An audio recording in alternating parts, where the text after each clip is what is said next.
think it worked. I tried to go with like a retro look. Yeah.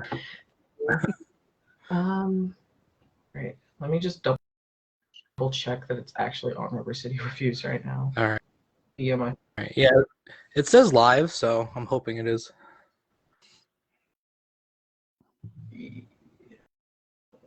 Yep, we're on live. Cool.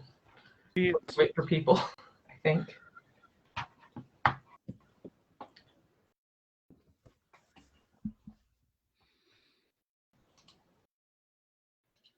Okay. Hello, other Rachel. That's my wife. We'll wait for some more people to show up. I wanted to like play the WandaVision like themes that they have in the show, but I know that Disney would like copyright the stream like that. Oh yeah, bad idea. Yeah. So yeah. Yeah, Wouldn't be the first time that we got copyrighted on this show. It wouldn't be. It's funny how the theme changes from episode to episode. I love it. Yeah, me too. I was gonna talk about it. Like, I just love the Bewitched animated intro that they do in the second episode. Yeah. I talk for a living. I bet you couldn't tell. No, Thank you, Rachel. Is it just me, or was the new intro for episode 3, was that like a reference to Brady Bunch? Because that was the one that I got. I think so. Okay. Yeah, I think it was a mixture of Brady Bunch and Partridge Family. Definitely with the song choice.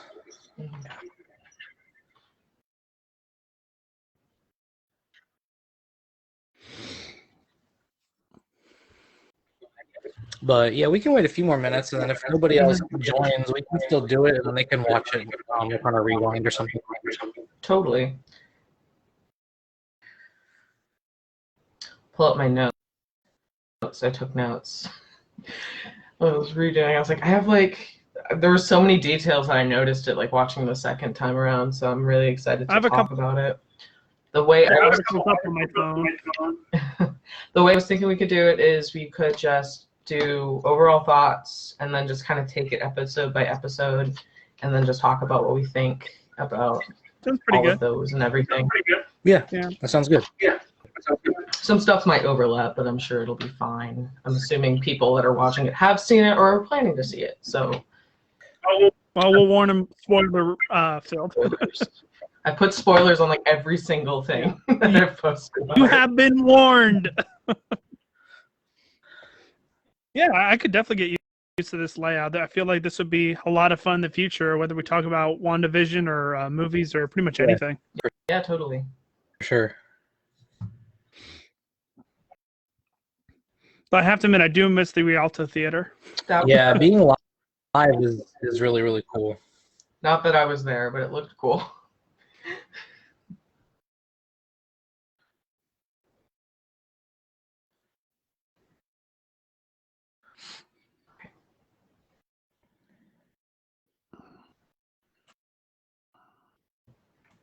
$105.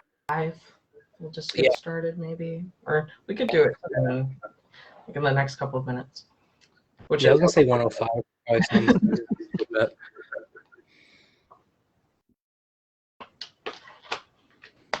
How's your Saturday going? Can't complain. It's good. I mean, I watched the third episode not even a few hours ago. So Good. Your mind, your thoughts are fresh. It's fresh in your mind. That is true. Is my volume up too high because I have my setting up to about medium? Sounds good to me. All right. Is mine good? I don't use this very often. Yeah, sounds good. All right, cool. I hope I just got it for Christmas, so. I'm using the webcam's mic. I have a nice mic that's not really mine. It's my boyfriend's. I got like a snowball. I'll hopefully use it sometime in the future. All right, one more minute, and then we'll get started. Or wait, like 5 seconds? I don't know. I don't know how to time. 3, 2, 1. All right. I'll do an intro, I guess. What's going on, everyone who's watching right now? My name is Rachel, and welcome to Rubber City Reviews. I kind of last minute decided that we should do a little recap show about WandaVision so far. The first 3 episodes are out on Disney Plus right now. It came out last week, last Friday. New episodes drop every Friday. So hopefully, if this goes well, we'll be able to do this every week or so to just talk about and unwrap everything that's happening in the show, because it's kind of cryptic, and a lot of people have been talking about it, and a lot of people have a lot of theories or thoughts, or have made a lot of connections with the comics about how it's going to go. So just to introduce myself, my name is Rachel. I'm one of the new interns from the University of Akron, here for the 330 family, and just entertainment and all things movies and TV shows are kind of my forte. I absolutely love television. And just the show that pays homage to so many television shows just makes me really happy. And especially since we haven't had any MCU content within like the last year, just because of everything that's been going on, it's just been a really great surprise. Not really a surprise. I've known about. I've been like honed in, waiting for it to come out for quite a while now. So it's been a blast so far. I'm a huge fan of the MCU. I haven't read a lot of the comics. I will admit that, but I've seen every MCU movie, watched a lot of the MCU shows, at least most of them. My favorite's probably Agent Carter. But yeah, I am a fan of Marvel Comics, though I watch a lot of TLDR on YouTube. My favorite superhero is Squirrel Girl, and she's just great. And yeah, so I kind of know my stuff, and I'm sure you two definitely probably know a bit more than me. I know when we were talking about it, you seem to know a little bit more of what was going on. I've been holding back on watching, like, this is what this means in WandaVision. But you guys can go ahead and introduce yourself. Nick, do you want to go first? Yeah, sure. So my name's Nick. I run the Does It Suck review page on Facebook, part of the 330 to Go family as well. Basically, I just like review snacks from all around the world and kind of, introduce people to some new like crazy things that are happening in the snack world. But yeah, on the other hand, I also am really into movies. I've done the Rubber City review show the past year or so. I think last year was our first year where we really got into it, did live shows, which was a lot of fun. But yeah, I'm really into the Oscars, movies, TV shows, things like that. Huge Marvel fan. I will admit I haven't read a ton of comics. I started to get into the comics after the movies, so the movies introduced the comics to me. So, but I do watch a lot of behind the scenes and like what does this mean, and like new rock stars on YouTube is probably one of my favorite channels. We break stuff down. But yeah, I'm really excited to, like you said, get some more MCU content. I'm really looking forward to Falcon and the Winter Soldier. Just because Captain America is my favorite, and I just love some more of that storyline. So awesome. Evan, do you want to go ahead and do it? Yeah, sure. My name is Evan. I run the preview review page on Facebook. I am a major movie critic, huge fan of the Marvel Cinematic Universe, but also love a lot of abstract other stuff. Try to post stuff every single week, and I think it's going to be a lot of fun to try to delve into every single episode of the newest MCU content, because it took an entire year to actually get anything from the MCU. So I'm really happy to be here, and I'm looking forward to discussing this. All right, perfect. Well, let's get started then. If you're watching right now and you have thoughts or theories or just any idea what's going on, please feel free to leave it in the comments. Like, if you want to just say like your favorite Marvel hero, go ahead. Maybe we'll talk about it a little. But yeah, first I just kind of want to get, I guess, a general feel before we dive into each episode. What do you guys think about the show so far? Like, do you like it? What made you want to watch it? Things like that. I know we're both we've all, as movie people, you have probably watched a lot of MCU movies, so you know what's going on. I know Nick said he was they got him into the comics. So yeah, what do you guys think of the show so far? I'll go first. I'm I'm really loving the show, honestly. I know there's a lot of talk online about how it's confusing and how it's slow, but I can appreciate a slow burn as long as there's a good payoff towards the end. And I think with this last episode, which I'm sure we'll get into quite a bit, it's starting to show its true colors. Kind of like a play on words there too, because it's in color. But honestly, anything MCU I'm gonna love, because I just love the entire interconnected storyline. And I think that this particular show, being the first part of phase 4 of the MCU, like being the first official entry, is going to be really pivotal to how this series and MCU goes in the future. I think Wanda is going to be a very big integral part of other movies. I think she has the potential to be the villain of Doctor Strange in the Multiverse of Madness, just because of the things going on in her head could create some type of crazy thing where she is the villain, and that's how they delve into the multiverse to try to get her back. I think it just has so many different branches and so many different opportunities, and I think it's a really smart way to go. For sure. I didn't even think about Multiverse of Madness. Like, that's definitely could be a possibility, especially knowing what I know now about the comics. Evan, do you want to go ahead? Well, I want to make a quick comment. Can I just say how happy I am that Sam Raimi is directing the Multiverse of Madness? Yes. Because, like, that, I'm so excited for that. But my general consensus with the show is I like it. I think I'm not as big of a fan as some other people, although I really appreciate that it's been getting such a positive reaction. It is an incredibly unique show, especially for Marvel. And I just find that the show is, in one simple word, a bit gimmicky. I beyond the fact that it's just kind of an homage to classic soap opera kind of comedy shows like I Love Lucy or Full House or a whole bunch of others. So I like where it's going, and it continues to establish intrigue, which is what's keeping me hooked. But I will admit that some of the comedy in the show doesn't always land for me. But overall, I do really enjoy it. Cool. I guess I'll just go ahead and say my thoughts. Like I said before, I was really looking forward to watching it. I'm all for some more MCU content as well, and especially with two characters that honestly I didn't really give a lot of thought for when they were just a part of the bigger movies. Like, they're just kind of, Vision is just in the comics, like he's just a weird guy. Like, nobody really, you can't really do a lot with him. And same like Scarlet Witch, it's two people that you wouldn't think of when you think of Marvel. You think like the Hulk or Captain America or things like that. But I think that it's interesting that they made a pretty good show, in my opinion, out of these two characters that we've kind of learned to love over all of these years. I am, like I said before, I love television.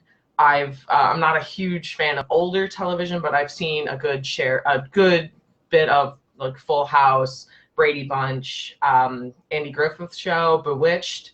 Like I said before, I really loved like the Bewitched little homage they did with the theme song sequence. But I was a little skeptical of the first two episodes. I did also think it was a little bit gimmicky.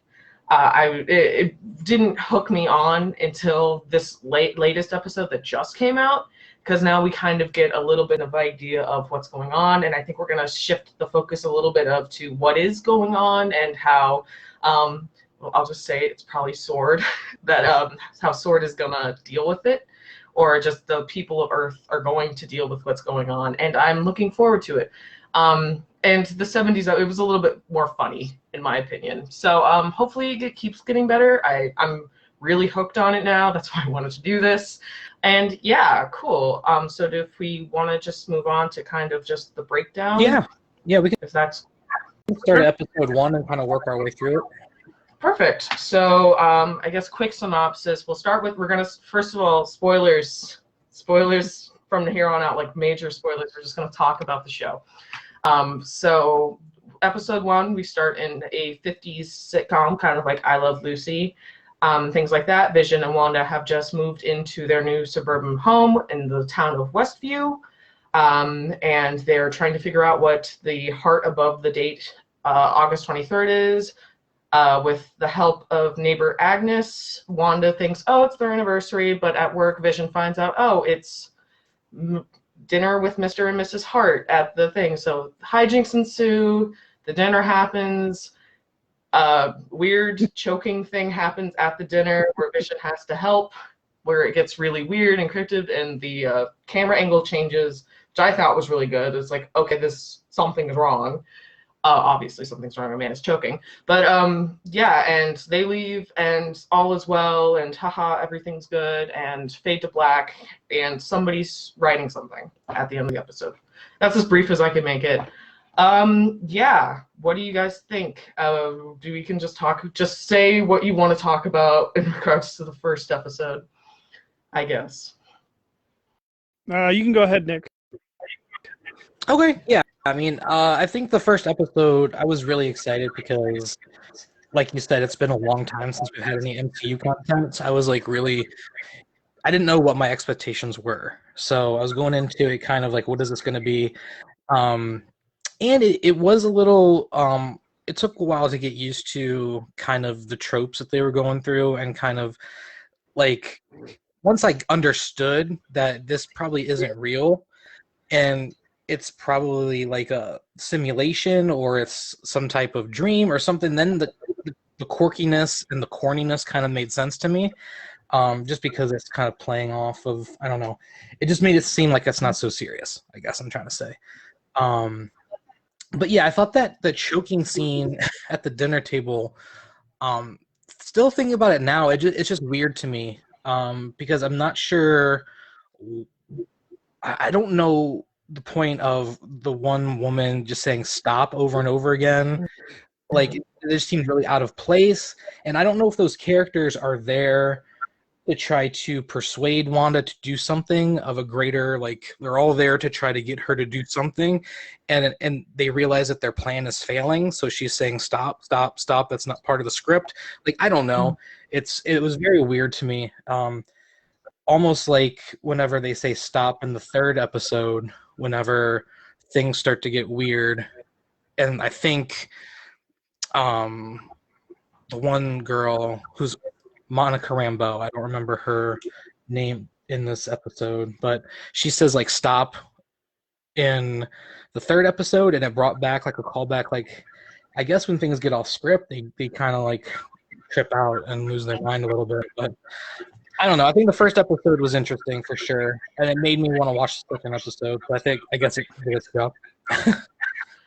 I think if I can interject, I think the big question that was a lot of people, like, the biggest question is, what is going on?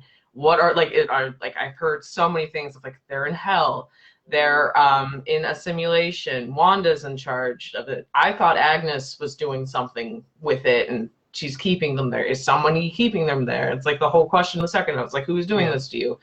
And I did see on Twitter that some people thought that Deborah Jo Reep's character from that 70s show, I love her, she's asking Wanda to stop it.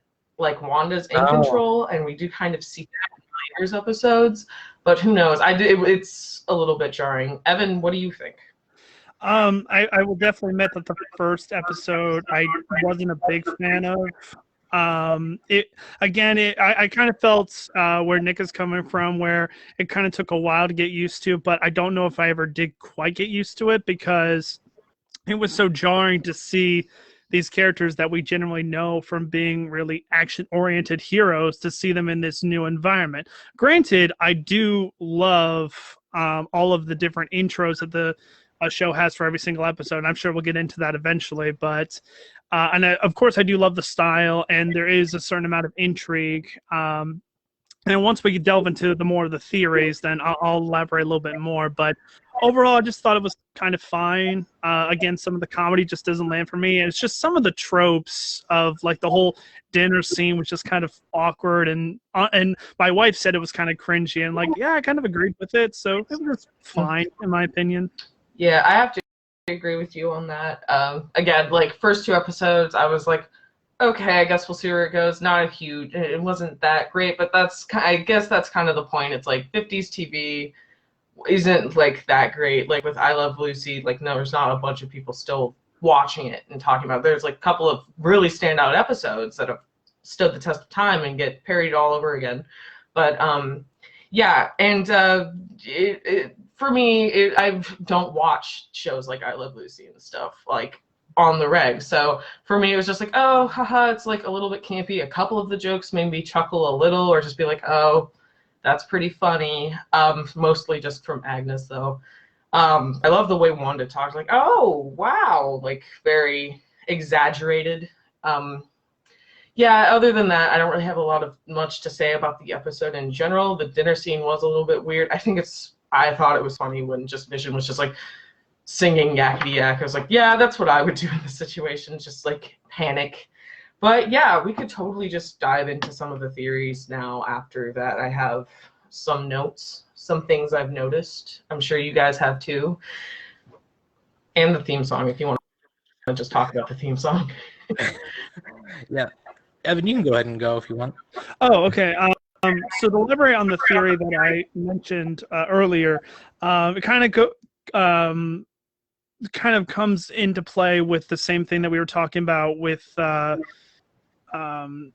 woman saying "stop it" over and over, because there are certain instances in the other two episodes where it seems like something is repeating over, and but with just a different outcome. At least from what I see, I'm pretty sure it was in the third episode that something happens. I forget the line of dialogue that it was, but it's like Wanda says, "Oh, I didn't hear you correctly," and then they redo the scene of dialogue. Maybe I just accidentally hit the rewind button. I don't know, but I just felt like it does feel like it has sort of a Matrix vibe to it. That this is all feeling like a simulation, whether who we know is the actual person that is creating the simulation is kind of up for debates. I'm sure we can get into that later, but I feel like Nick will have a much more substantial theory. Yeah, I mean, part of my theory goes with like some spoilers with the second and third episode too, so I don't know if we want to go through like the episodes first, and then do like overall theories, or... Like I said, like if stuff goes over episodes, go ahead and talk about it because we're gonna get there anyway. Okay. It's fine. Yeah, so like I'm just looking through some of my notes now too. So whenever they said that that character's name was Agatha, I was like, oh well, then that's definitely an evil person, because Agatha Harkness is like one of Mephisto's like main like people who does things for him, like does his dirty work for him, basically, in the comic. So, and if you notice, she has that same pendant on each episode, and it's really the only constant in all the episodes, is that same pendant. So I don't know if that has any significance to her ties to Mephisto, if that's like what's controlling her or anything, but basically Mephisto manifests Wanda's powers and forces her to have children like against her will, and they become mutants, and then she decides to say no more mutants. Well, my whole theory was that that's really going to happen, but she has the children and she ends up keeping them, and then instead of saying no more mutants, she says we should have mutants, and that's how they introduce mutants to the MCU. So that's kind of my theory. I thought that they were going to introduce mutants with the snap, but that didn't happen, even though I thought that would have went really well. But yeah, I think the more and more this series goes, the darker it's going to get. I think once Wanda and Vision start figuring things out, and figuring out what's really going on, because I feel like Wanda is in more control than she believes, or than that we believe, because she is able to stop things and make them into the reality that she wants, just like the Beekeeper, and then just like in episode 3 where it kind of glitches once Vision starts figuring it out. Some people think that that's her glitching it. Some people think it's the people running the simulation stopping her from figuring things out. I don't know. I think the writers do a really good job of making it open-ended to kind of keep us thinking.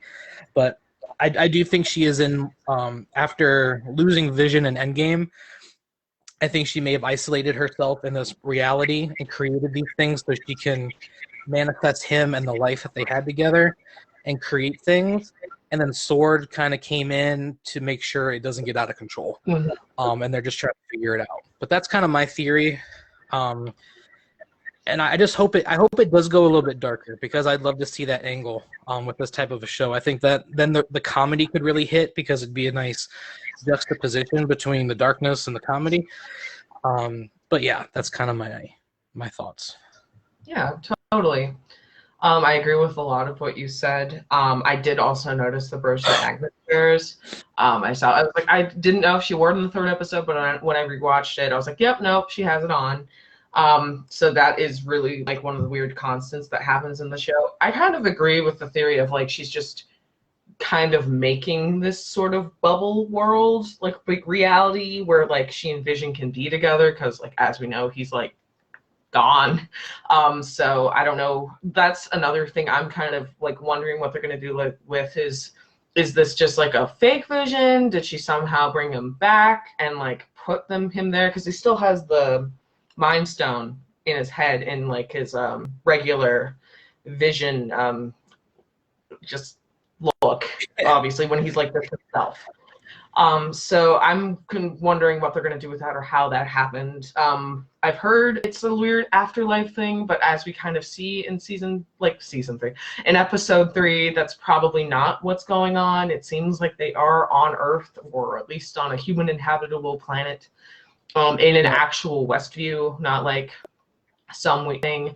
And I was thinking like where like the vibes that the show kind of gives off whenever they like kind of break and from the show reality is I was gonna say SCP. I don't even know if you guys know what that is, but I think it's more Black Mirror. Yeah. If you've ever seen Yes. the special, the Bandersnatch special, there's this one ending where it's just Netflix, and just when it breaks and he's like, where am I? And she's like, oh, like, no, you did a great job in that scene, and it's just like all a show. Yeah.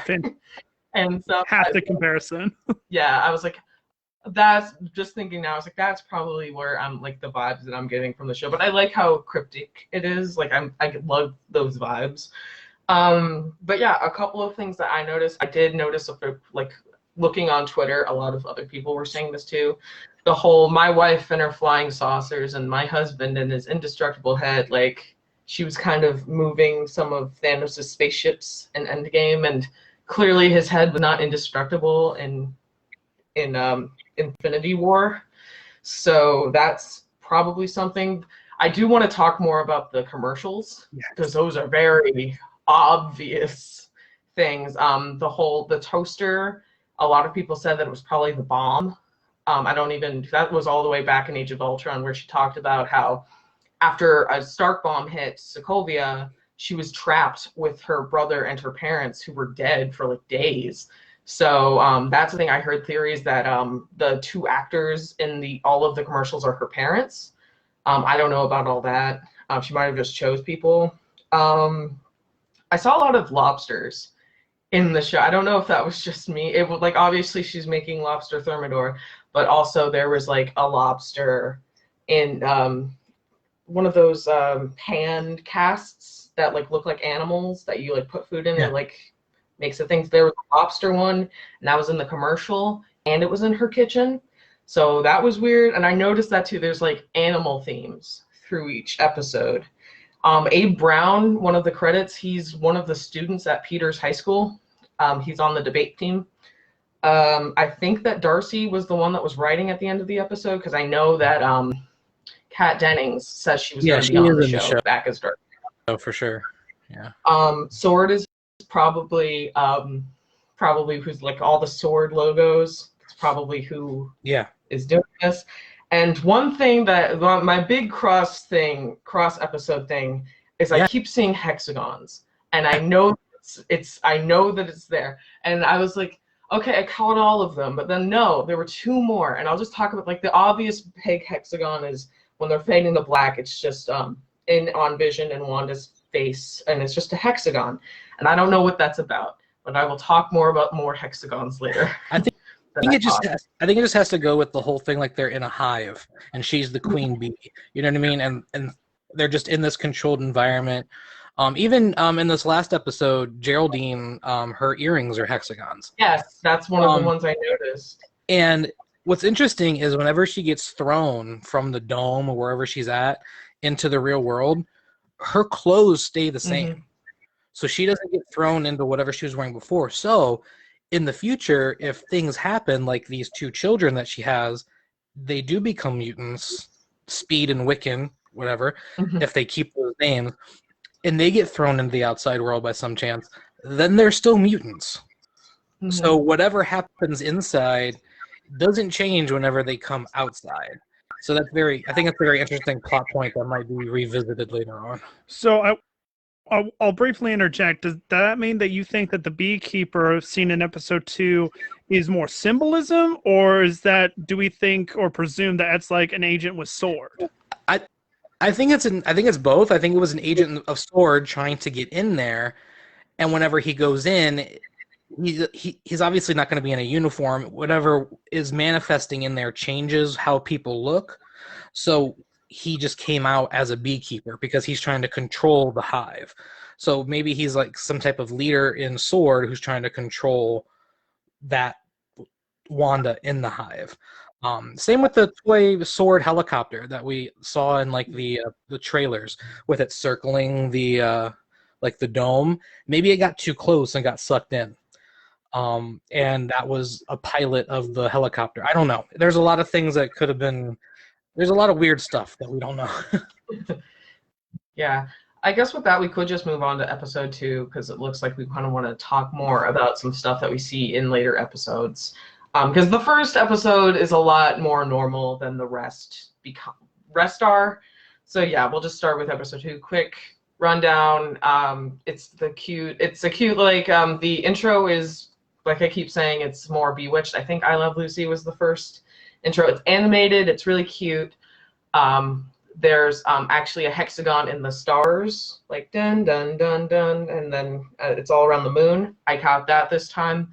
But yeah, they're doing.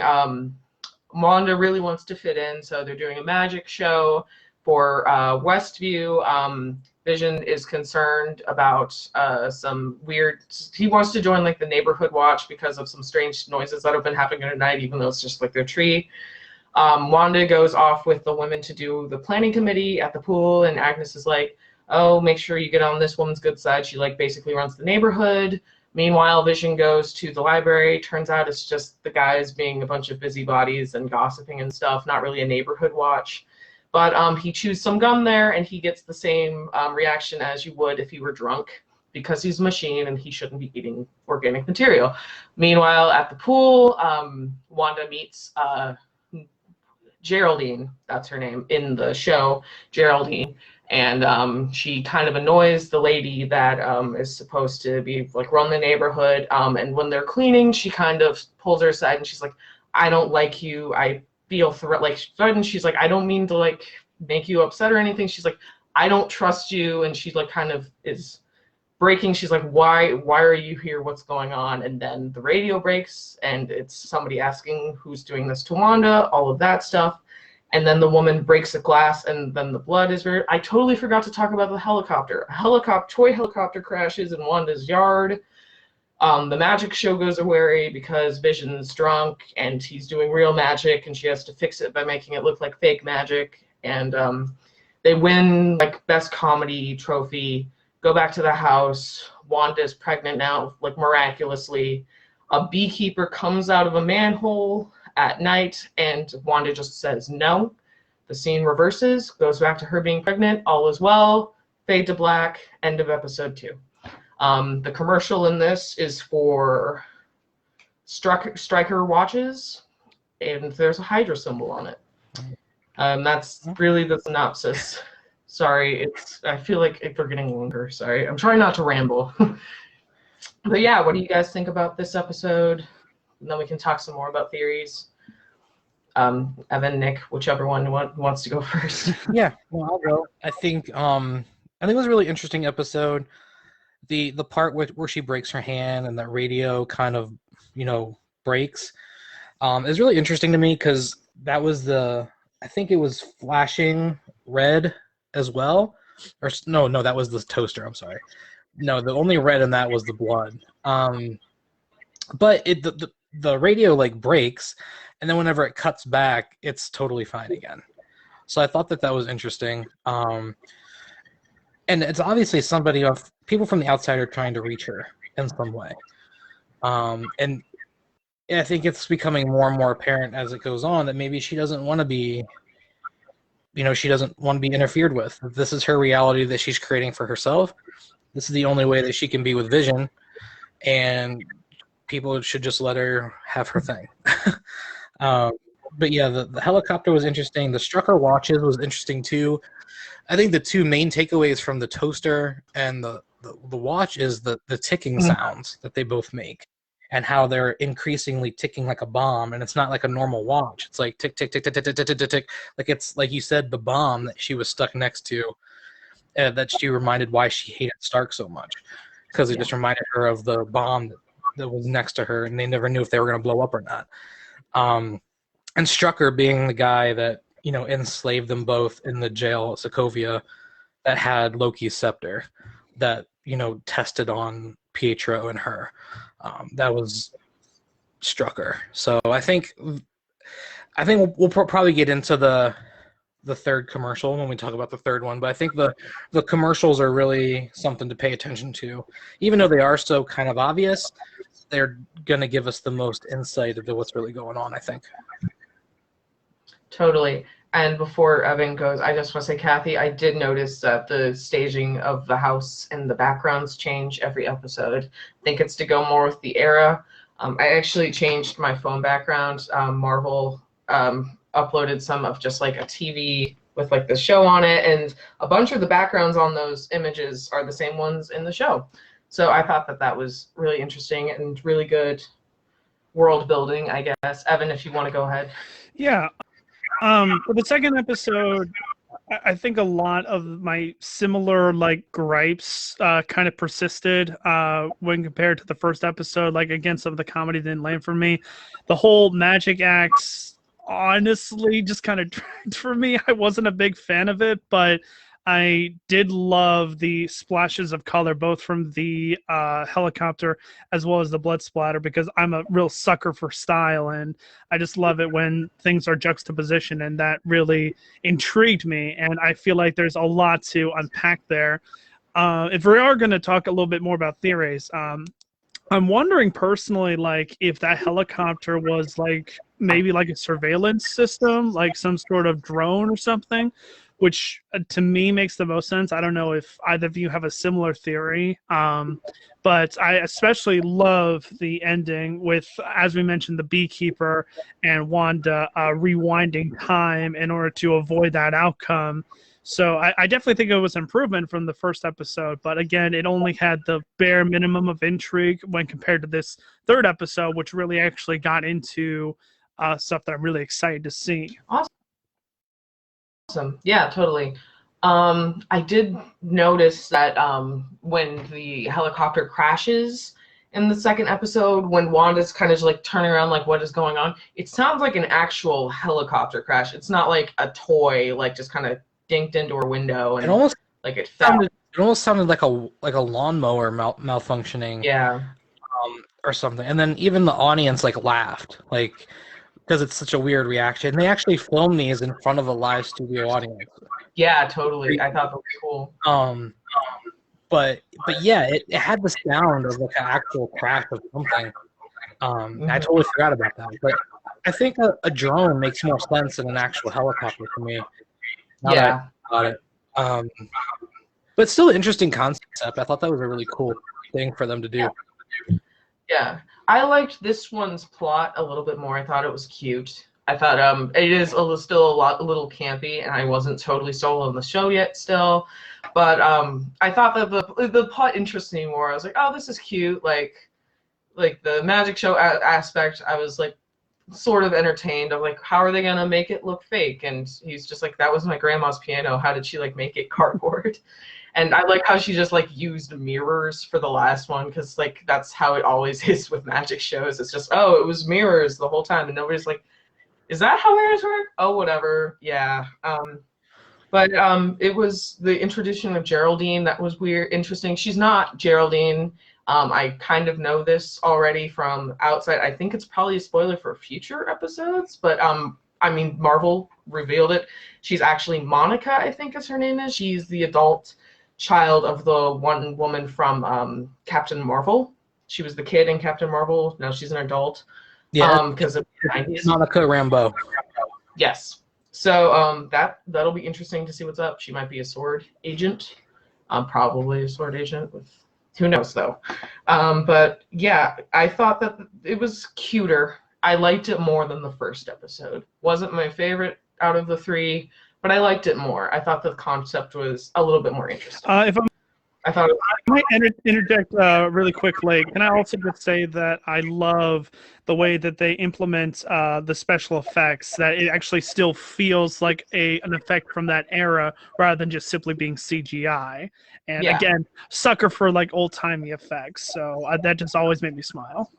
Yeah, I know that they said that whenever they could, they tried to use practical effects for stuff like that just to make it more authentic. But I did think it was cute. I was like, this is clearly how they would have done it in like I Love Lucy or Bewitched or something like that, especially in the first episode. It was just like the soap bubbles instead of like it boiling over. It was cute. All right, I guess we can dive more into some theories. If either one of you wants to go first. I mean, we can kind of go through episode 3 if you want, and then kind of circle back on each of the theories. I had some stuff. I think, Glamour and Illusion were that's their magicians' names. They were actually students of Scarlet Witch and Vision in older comics. Those were their names, Glamour and Illusion. Sorry. And the whole For the Children thing was really weird. That was really cryptic. I think that maybe it could be they're all doing this for the two twins, like for them to show up and become mutants, something like that. My whole thing is I don't know if this is all happening in here, like what's real and what's not. Like if the bubbles burst, like does Vision come back? Do these children stay real? Like that's my whole big thing with it. But we talked a lot about everything that was already happening with the radio and stuff. Okay, cool. We can just go on to episode 3 then, unless you guys have anything else. I do want to point out something. If Wanda has a lot more to do with this than she's willing to admit, then why would Vision have taken that bubblegum stick and become drunk? Like, is that something that Wanda had created? Is that something that's more like outside of her boundaries of power? Or maybe it's more that delves into so many other theories. Yeah. Yeah, and then also on the radio, instead of a number 6, there was a hexagon. Yeah, interesting. I didn't know that, actually. Mm-hmm. That's weird. Okay. I think that if Wanda is more in control, she might be trying to play the part more than we think she is. Like, she knows, like, I'm clearly making this a TV show, so I'm going to create these TV show scenarios. But I don't know. She might not be as in control as we think it is. So, who knows? Okay. We'll move on to episode 3. Episode 3, we're now fully in color, and the episode's called Now in Color. Wanda and Vision are dealing with this weird immaculate conception that has happened. It's probably one of the most connected things to the comics that we've seen. It's very blatantly something that has happened in the Marvel Universe. It starts with like a very cute Brady Bunch-esque theme, like we're going around town, having a good time, getting ready for the baby, all that good stuff. Start with the doctor coming in, saying like, okay, you're like 4 months now, I guess. It's just more slapsticky humor sort of thing. The doctor's going on his way to Bermuda, so good thing they caught her in time. Sorry. They're just preparing for the baby. Weirdly, she accelerates one more time, and when she gets contractions, weird things happen, and her powers go amiss. The power goes out, phones go down, all that. Vision runs to get the doctor when they're like, okay, the baby's coming. Geraldine comes by asking for a bucket, tells a story about her temp job, all while Wanda's trying to distract her from a stork that's become alive. Geraldine actually helps her deliver the first baby. She thinks she's only having one. Vision comes back in time to meet Tommy, and then they find out that Billy is also there, and so she has twins. The doctor says something really cryptic. Herb, not Herb. This is not like food. Herb is talking to Agnes about Geraldine. They're very confused and concerned because it turns out she doesn't have a home, family, a husband, anything like that. All while Geraldine and Wanda are inside. Wanda brings up Pedro for the first time since Age of Ultron, since he's died, and she sings them a Sokovian-like folk song. And Geraldine's like, "Didn't Ultron kill Pedro?" And she's like, "What did?" Wanda's just like, "What did you say?" And then she starts questioning her, like, "Who are you? Like, what's going on? Like, what's the symbol?" She's wearing a sword necklace, all of that. And then Geraldine's gone. Vision's confused now. He asks her where she's gone. She just says she's gone home. We don't really see an ending to the episode within the episode, but at the end of the actual episode, Geraldine or Monica is just spit out of wherever they are. She lands on the ground, and then just a bunch of army people come up to her. She's still in her 70s garb, helicopter, spotlight on her. Fade to black with Sleepy Jean. Yeah. A lot more happened in this episode. Sorry again for like my weird explanation, but yeah, just keeping the people up to speed or reminding them what happened. So yeah, Nick, do you want to go ahead? Looks like you have some stuff to say about it. Yeah, no, that's a really good like synopsis of the episode. I out of all the episodes, this one was just like really my favorite, and I think that this is really the tone of the show that they're gonna go for from now on, especially as it gets later. Like I'm sure next week is gonna be like an '80s type of a maybe like a Roseanne type of a theme or something along those lines, or I don't know. I'm really interested to see kids and see if they remain babies or if they actually grow up to be children. And yeah, I think that out of all the episodes, whenever this one really solidifies the theory for me at least that whenever Wanda starts questioning Monica, that Wanda's really created this for herself, and she doesn't want any outside interference because this is her world she's created where she can be with Vision, she can have her kids, and any mention of Ultron or any outside interference is just not what she wants. So she just kicks her out. Really shows the strength of Wanda, honestly, too, to just be able to control that. And still, it's just crazy to think about where this could go, and it's exciting to me. I'm interested to see what Evan has to say, though. Not honestly all that much to say. I definitely agree with where you're coming from. There's a lot of speculation on where they're at or where she gets dumped out to. Clearly, it's the Sword Agency, if I remember correctly. So it's hard to. I feel like we're just having shots in the dark right now because we only have so much information, but that to me seems like the most viable option or theory. And I'm very curious to see where it goes from here. Again, like I think that Nick has a much bigger background with the comics. I have almost no experience with the comics. Definitely. Same with me. I thought that it was probably my favorite of the episodes that we've seen so far. I liked it's still really cute. I liked the Brady Bunch a little bit more than the other shows that I've kind of mentioned before. So like I kind of like the vibes of the show. We see more of the past two episodes have been in the sitcom angle. This is more of like, okay, cinematic shots, like we're seeing closer shots, we're seeing wider shots, but we're still getting that laugh track. So I thought that was pretty interesting. And the setup is a little bit different.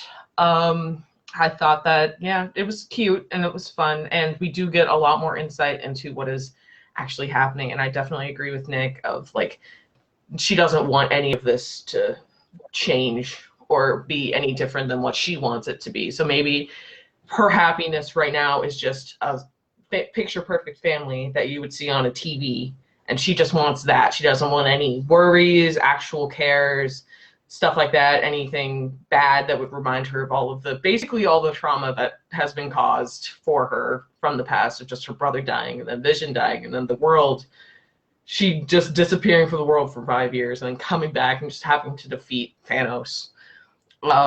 So I'm interested to see. And for those of you who don't know, Sword is like the equivalent of Shield. They're like the same. They're like, I guess they're both like a part, like a Sword and Shield that kind of go together. Sword does more of the weird spacey stuff in the comics. I mean, that's my understanding, and then Shield does more of the weird earthy stuff that happens in the comics. So it's weird saying that Sword is here and dealing with it, and not Shield, because it does look like they are on Earth. But who knows? It might just be to introduce us to Sword in the MCU. So we'll see what happens with that. So we can talk a little bit more about just everything that happened theory-wise in the comics. Now, this is not the comics, the show. Now, this is the bigger one because we're introduced to two new characters, Tommy and Billy. So that'll be interesting. The commercial in this one is for Hydra Soak, which is very on the nose and very cute. It's like a soap thing. I guess it's like a direct parody of some soap commercial that happened in the 70s. So yeah, cool. We can go right into it. Yeah, I was looking up the Hydra Soak to see if it had ever been mentioned before or anything like that, and it was actually in an episode of Agents of S.H.I.E.L.D. where Coulson talks about them wiping his memory by using Hydra Soak, and he's like, "No, don't worry, I make my own soap now." Like, it was a little throwaway joke in Agents of S.H.I.E.L.D., but I thought that was interesting. But again, really, really smart stuff that Marvel always does. With like callbacks and things like that. I think Agnes is really going to be important moving forward because I think she's starting to figure things out. I don't know about you. I watch every show with subtitles just because I love to see like little details, like with dialogue and stuff. And whenever Vision walks out, she's whispering to Herb about Geraldine, like saying Geraldine's in there. I think she saw that she was pregnant. Something like to the effect that they're like gossiping about her, about Wanda, and then when Agnes, when Herb almost like says, like spills the beans like while they're there, and Agnes like shuts him up real quick. I think it shows that she's in part of control of this experiment as well, as much as maybe Wanda. Then maybe there's two forces fighting each other. I don't know. It's really interesting to see who the villain is of this, because there has to be a villain, right?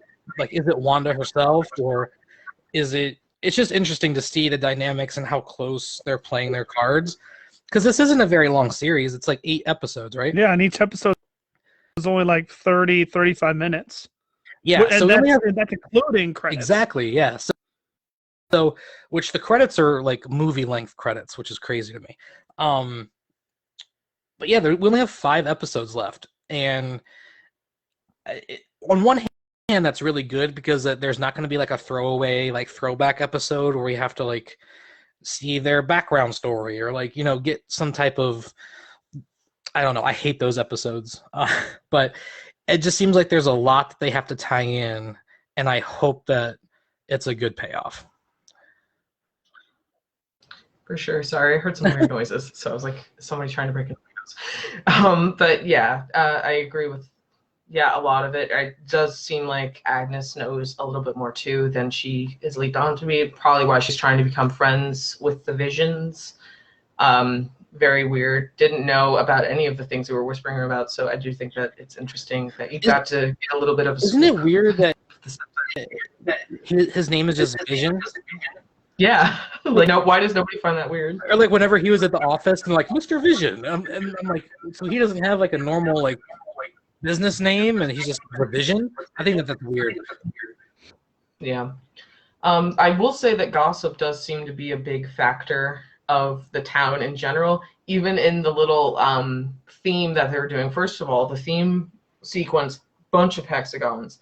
Second of all, Vision's still going to the library with like Herb and all of them for like the little gossip mill that they have. I think it's funny that all of the guys are the ones that are gossiping and talking about the town. I thought that was a little cute role reversal there. But so yeah, he's still going to these neighborhood watch meetings, and he's still talking like to these people just about what's going on. So he might know more about he might be able to learn more when he's away from Wanda talking about like just stuff with just the neighbors and not her around. She might not be able to stop him.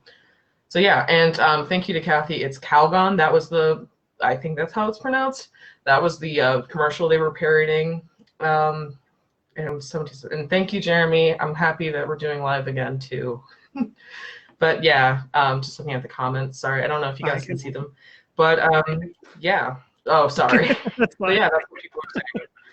I do want to briefly interject, and this is more of a question directed technically to both of you. Do you think that the whole stork scene is that again both a thing of symbolism, but at the same time is it also an actual thing, living thing there that she created, or that whole scene? I mean, I get the symbolism behind it because new babies are coming and the whole stork carrying the baby, so I understand that. But do you think there's a little bit more to it? I think it was one of the things that Wanda missed when she was like, just all of the weird magic stuff was happening. I do think it was weird that she wasn't able to like poof it away, but I think that was also like the powers going amiss, or like it's haha funny comedy thing. But yeah, I didn't get the symbolism of like, oh, the baby's coming, there is a stork here. So yeah, and I think it's more of just a manifestation of her power going awry, like you said. I do think it's interesting that whenever she tried to make it disappear, it was like the red smoke, like in Wizard of Oz, whenever the Wicked Witch tries to disappear. And I don't know if that's symbolism, that's the kids are a like wicked thing from some outside force like Mephisto trying to give her children that she never asked for. It's just very interesting to me. That they chose to use it's literally the exact same smoke and disappearance and color of the Wicked Witch smoke. It's crazy. Mm-hmm. Yeah, I think that it might be just the I know that throughout all of the episodes with like the different magic that was happening, like it was very to whatever era. It was like, so like in the first episode it was like sparkle effect and like funny noise like in Bewitched, and the second episode as well. I think that maybe, I don't know if in the 70s, I don't think there were many magic-y shows in the 70s, but I think they were just kind of, taking what they had of just like, this is probably what it would have looked like. I don't know. Something like that. It is very Wicked Witchy, though. I also got that too, because it's not like I know that we will probably eventually catch up to modern day times, and we'll go back to like the kind of lighty ones that she kind of had in the MCU, but I'm not sure. But it was really weird. Kathy makes a good point that it was symbolism, like based on the times, because they didn't talk about sex in those sitcoms, and the stork was bringing the babies, indicating Wanda had lost control of her labor. I think that's a really good point too. And also, like when the doctor said that they use fruit to judge the size of the baby because women can't be, concerned with more like advanced techniques, that they have to be. It was just silly because that's how they thought back then. Even though back then was like only the 70s.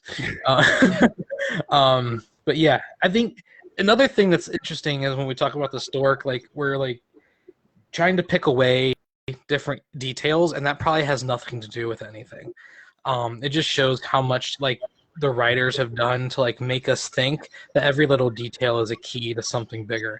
And I love that about TV shows when they can do that. I think that's a really, really impressive part of the show. Yeah, for sure.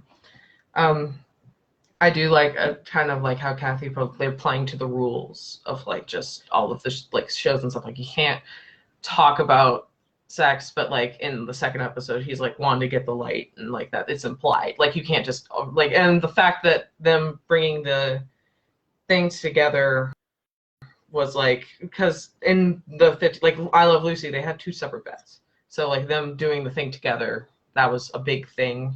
And I guess maybe kind of the times changing, because like next episode, totally different era, totally fine to like be in the same bed together. But yeah, and Kathy does bring up a good point of the whole you could be a nurse thing. Maybe she's a nurse with shield or sword, or just a nurse in general. I've been looking at the images that Marvel put out with the little. There's one with them like made up with a bunch of little TV screens, and one of them there is like one of her in like a jumpsuit that looks kind of like Air Force, but that might just be like she followed in her mom's footsteps, joined the Air Force or something like that. Or she might be a pilot with one of the two organizations that we've talked about, but who knows? But yeah, there is the sword necklace as well, so, and the hexagon earrings. So yeah, and just the way Herb, I keep doing that. Herb talks the whole thing with the fence. That's another thing that was weird. Yeah. Evan, do you have anything to say? No, I actually don't. Okay. I guess we could the last thing that we could probably talk about, we're going over a bit of an hour now, just final thoughts. Where do we think the show is going? What do we hope to see? What do we think we're going to see? Stuff like that. I think that we're probably going to get maybe another episode with the 70s, because there was a lot of stuff that I've seen in the trailers that were not in that episode at all. Plus, not a lot of characters were talked to during this era. It was mostly just Vision and Wanda, which is great because it is. We needed more content of just them, I think. But like a bunch of stuff that happened in commercials that they're still clearly in the 70s for hasn't happened yet. Or we might start at the end of the 70s episode that we didn't see, then go into the 80s, because there are like 9 episodes, I think, that were confirmed for this season. But there's only like, there's 50s, 60s, 70s, 80s, 90s now, 6 eras. So that's like 3 more episodes of what are we going to do with that. So I'm excited to see what's next. Evan, do you want to go? Yeah, actually. I do think that the show is kind of destined to eventually break into the to present day. Whether or not that's reflected in this like Matrix style world that Wanda has created is left to be seen. Or maybe it might actually take place in the real world, and maybe that's how we'll eventually connect to the MCU. So, again, I feel like we're having small shots in the dark here because we still just have very little information to go off of. There's only been 3 episodes, but I am very curious to see where it goes. And I do think that that's a good point, that it'll just go through every single like decade or era and eventually end up being in the present day. So I'm curious to see how they handle each one, and maybe they might even go into the future. Mm-hmm. So, yeah, that'd be interesting. Yeah. Nick, that would be really interesting. Yeah, I'm just excited to see where it goes. At this point, I don't have any expectations. I can't really predict what the next episode is going to be, which I really love. I don't remember the last time I saw a show where I didn't know at least what might happen in the next episode. Like with The Mandalorian, I would watch and be like, I kind of understand where the story's going, and I kind of anticipate this next episode. With this, I have no idea, and I love that. So, yeah, I'm just excited, and then next week we'll meet again, and we'll go into it again. It'll be fun. Totally. I definitely agree with you. I think a lot of people got basically the formula of The Mandalorian, because a lot of parodies were like every Mandalorian episode is like, go to a new planet, Grogu eats food, he needs something in return for something. But with this, it is really like there is a reason why it's not all released at once. You need that sort of slow burn to think and stew over what you're talking, like what is happening, what we think is going to happen, what we don't know what to expect. There's no like TV promo of like next week on WandaVision. So you're always kind of taken by surprise. So we will see what happens, and I am excited to meet back up again with it. I also don't have many expectations for it. I think I am mostly excited about the 90s episode because they're dressed up for Halloween as themselves. And I don't know how that works, considering that in the MCU timeline, they didn't show up until like the 2010s. So that'll be interesting, and we'll definitely see what happens. So yeah, cool. Well, thank you both for joining me and thinking this was a good idea and wanting to do it. And I'm excited for next Saturday. We'll hopefully be able to do it again next Saturday at 1. So yeah, I know Evan is going to be watching Sundance, and I'm very jealous. I can send you the link if you want to. You can still purchase tickets. That would be fun. I have school, so but I do hope you have fun. Maybe we'll have a special guest star. I have somebody in mind that I'll have to talk to Nick about it, so who knows. But thank you so much. If you liked what you saw, like our page. We will be back next week. We'll hopefully be talking about some more weird stuff. Definitely some more movie news as it comes up. We're thinking about doing some Oscar stuff. So yeah, there's a lot to look forward to. Yes, thank you, Rachel. I'm very excited too. But yeah, I haven't seen a lot of like the 2000s stuff in general, so we'll definitely have to see what's up. But thank you both again for joining me. Have a good rest of your weekend, everybody who's watching. And we'll see you next week. Bye. Bye. Bye, guys.